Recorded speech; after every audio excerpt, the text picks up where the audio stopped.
जी अस्सलाम वालेकुम, मैं ख़ालिद शहज़ाद। आप देख रहे हैं मेरा यूट्यूब चैनल। और हमारी इस वीडियो में मैंने एक इंपॉर्टेंट कुछ बात करनी है, वो उस पर बात करेंगे, थोड़ी सी अनाउंसमेंट। और फिर उसके बाद मैं आपको बताऊंगा एक रीसेंट एक्सपीरियंस वकीलों के साथ क्या हुआ है बच्चों के, जो कि क्वाइट फ़नी थे। तो मैं आपसे वो भी शेयर करूंगा, उन्होंने पैसे मांगे और फिर क्या बना।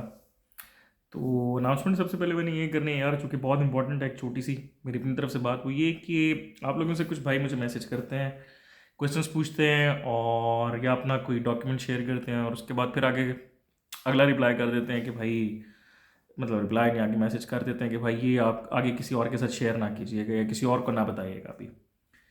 तो यार मेरी उन भाइयों से काइंडली रिक्वेस्ट यही है कि आप लोग मुझे मैसेज मत करें, बिल्कुल खुले दिल से मुझे मैसेज मत करें। क्योंकि अगर आप किसी और दूसरे भाई की मदद नहीं करना चाहते या आप किसी और से अपना मामला शेयर नहीं करना चाहते या किसी और को नहीं बताना चाहते कि आपके साथ क्या मसाइल हो रहे हैं या क्या कुछ, तो मेरा नहीं ख्याल कि अगर आप किसी की मदद नहीं करना चाहते तो आपको राइट नहीं है कि कोई आपकी भी हेल्प करे फिर, या कुछ आप किसी और को फिर आपकी भी हेल्प नहीं करनी चाहिए। अगर आप किसी और की हेल्प नहीं कर सकते या आप किसी और के लिए अगर आप नहीं कुछ मामला बेहतर कर सकते तो फिर आपके लिए भी नहीं होना चाहिए। ये मेरी एक पर्सनल थिंकिंग है।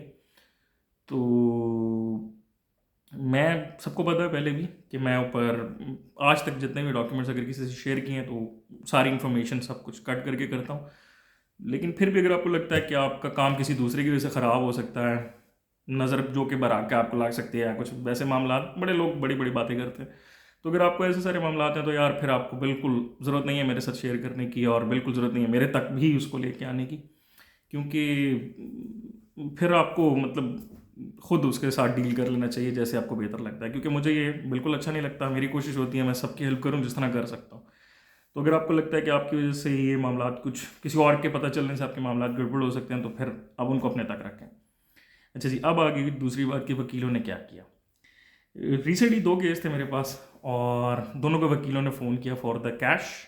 कहा जी आपके बर्थ सर्टिफिकेट में मसला है, वही एक ही डॉक्यूमेंट है, बर्थ सर्टिफिकेट में आपके मसला है, तो आप हमें पैसे दें तो हम आपका मामला हल निकाल देते हैं। अच्छा, अब एक केस तो ऐसे था जिसमें मैंने बर्थ सर्टिफिकेट देखा हुआ था और मैंने बर्थ सर्टिफिकेट देख के यही कहा था कि जी आपके बर्थ सर्टिफिकेट में कोई मसला नहीं है, इसको कोई भी बंदा जो है इस बर्थ सर्टिफिकेट को आर्ग्यू नहीं कर सकता या इसमें कुछ नहीं। लेकिन स्टिल दे सेड कि जी आपका बर्थ सर्टिफिकेट किसी और डिस्ट्रिक्ट का बना हुआ, नाउ यू आर हेयर, तो अब आप किसी और डिस्ट्रिक्ट में हैं, लेट्स सी, तो आपको हमें पैसे देने पड़ेंगे। उस डिमांडिंग 1 लाख रुपये तकरीबन। तो वो जो भी था स्टूडेंट, वो बेचारा बहुत परेशान था कि अब मैं क्या करूं, कि कुछ वसाइल ऐसे नहीं थे कि वो 1 लाख रुपये को अरेंज कर सकता या दे भी सकता था। एंड उसका ये भी आ गया कि मैं दे देता हूँ। लेकिन मैंने उसको बड़ा सीक्रेट स्टांस, वो हैवी स्टांस लिया मैंने उस पर। मैंने उसे कहा कि यार हट जाओ, जो होगा देखा जाएगा, उसे को जो करना है कर लो। ठीक है, मैंने कहा, कुछ चीज़ें अल्लाह को छोड़ो, अल्लाह ने अगर आपके लिए लिखा होगा ऑस्ट्रेलिया तो आप पहुँच जाओगे, अगर नहीं लिखा होगा तो जो मर्जी कोशिश करते रहो, नहीं पहुँच पाओगे। तो वे टुक अ वेरी हैवी स्टांस। उसने कहा जी 1 लाख रुपए आप मुझे दें तो फिर मैं निकाल दूंगा या कुछ वर्ड्स पेपर। हमने कहा नहीं। मैंने तो खैर ये मशवरा किया कि आप ना उसको रिकॉर्ड करके रख लें, रिकॉर्ड करके रख लें, और ताकि एज अ प्रूफ हमें वैसे ही क्योंकि कुछ मथे लग सके थोड़ा सा। लेकिन रिकॉर्ड तो नहीं किया, लेकिन उसने कह दिया एंड पे आके ये भी मेरे कहने पे कि भाई जो तूने करना तू नेगेटिव दे दे, मैं बाद में डॉक्यूमेंट ठीक करा के दे दूंगा, कोई मसला नहीं, but I will go by the law, मैं इसको वो करके दूंगा। अच्छा जी, अब उस भाई की रिपोर्ट आ गई है, या रिपोर्ट आ गई स्टूडेंट की, एंड इट केम पॉजिटिव अल्हम्दुलिल्लाह। तो वकील ने कुछ नहीं कर सका। तो ये आप लोगों के साथ मैं क्यों शेयर कर रहा हूँ, इसलिए कि कभी कभार आप लोग भी हैं जो बहुत सारे डर जाते हैं, जो ऐसी वकीलों की फजूल बातों पर डर जाते हैं और कहते हैं जी अब हम क्या करें। तो डरने की ज़रूरत नहीं है। अल्लाह पे यकीन रखें, कोई मामला ऐसा नहीं है मतलब कि आपको डरना जाए। अगर आपको लगता है कि आप काम ठीक कर रहे हैं, आपके सारे डॉक्यूमेंट्स ठीक हैं, सब कुछ है, तो फिर आपको डरने की क्या ज़रूरत है। फिर कोई चीज़ डरने वाली नहीं है। मतलब कुछ लोग होते हैं जो जिनको वकील की कॉल आई, वो आगे से फ़ौरन ऐसे भेज जाते हैं कि यार मसले ही कोई नहीं, पैसे ले लो। मतलब आई डोंट नो पैसे कहाँ से आ रहे हैं आप लोगों के पास, वो आप लोगों का मसला है। लेकिन मुझे ये काम ज़रा बेहतर नहीं। मुझे मेरे वकील ने कहा था, मेरे वकील ने मुझे कहा था कि जी आप गज़ट निकाल देते हैं, रिज़ल्ट की जो गज़ट होती है मैंने उसमें आपका वेरीफाई करना है रिज़ल्ट। तो मैंने उसको ये आंसर दिया था, मैंने कहा ये तुम्हारा काम है, तुमने पैसे लिए हैं, मेरा काम नहीं है ला के देना। जहाँ मर्जी से लेके आओ गज़ट, तुमने वेरीफाई करना है, मैंने नहीं करना। तो ये आप लोगों पे है कि आप लोगों ने उनके साथ कैसे डील करना। एक और भाई, उसके साथ डॉक्यूमेंट में भी थोड़ा सा हेर फेर था। मतलब हेर फेर से मुराद ये कि उसकी लेट एंट्री थी, late entry normal late entry थी, कोर्ट की टिके के साथ नहीं थी। और उसको भी वकील ने फ़ोन किया, उसको वकील ने फ़ोन करके ये कहा कि यार तुम्हारा ये लेट एंट्री है, तो ये कोर्ट की टिकट ऐसी होनी चाहिए, ये ऐसे वो फलाना, तो तुम मुझे 20,000 दो, मैं इसको निकाल देता हूँ, समथिंग लाइक दिस, 20-25 हज़ार, आई डोंट नो कितना, इतना ही था कुछ।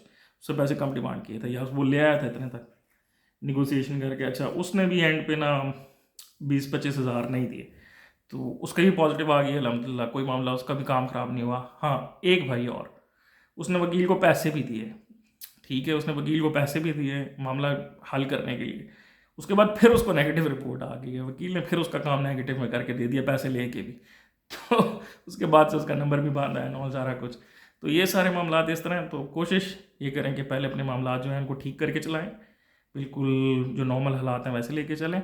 और उसके बाद अगर आपको लगता है कि वकील की तरफ से कोई मसला है या कुछ, तो फिर आप उसको ऐसे डील करें। लेकिन मैं बेसिकली मैं वो बंदा हूँ जो मैं गलत रास्ते की तरफ ना किसी को मशवरा दूंगा, ना मुझे पसंद है कि कोई इस तरह करे। तो बड़े बड़े लोग काम निकालने के लिए वकीलों के आगे कह देते हैं नहीं जी कोई बात नहीं, पैसे दे देते हैं या समथिंग। तो मुझे नहीं पता, अगर आप पहले अपनी बुनियाद ही गलत चीज़ पर रखोगे तो आगे आप कल को आगे इधर सेटल हो जाते हो, अपने बच्चों को खिलाओगे, आगे पीछे जाओ, इसी से पहली बेस ही गलत होगी तो आगे आप क्या अच्छा ही लेके चलोगे। लेकिन अपनी अपनी थिंकिंग की बात है सारी। तो मैं आपको वकीलों का बता रहा था कि वकील बड़े बड़े पैसे लेते हैं और ये सारे मामला उन्होंने किए हैं, बाकी आप पे डिपेंड करता है। तो ये आप लोगों को इसलिए खबरदार कर रहा हूँ कि अगर आपके डॉक्यूमेंट सारे ठीक हैं और आपको लगता है कि उसमें कोई मसला नहीं है, तो अगर वकील फ़ोन करे कि जी ये कोई मसला है, तो आप उसके साथ सीधे हो जाओ बेशक। उसे को भाई मसला तेरा है तो तू जाके हल कर गया, मैंने किस चीज़ के पैसे, जो पहले 22,800 दिया नहीं है, जाके जो करना है कर ले। लेकिन वो थोड़ा सा है ना, हमारा थोड़ी साइकी है कि पैसे डिमांड हो गए कहीं से, दे के जाना छुड़ाओ। थोड़ा सा राइट साइड पे अगर आप चलेंगे तो आपके लिए भी आसानी हो जाएगी, सबके लिए आसानी हो जाएगी। तो यही आपके साथ शेयर करना था इस वीडियो में। Thank you so much for watching. अल्लाह हाफ़िज़।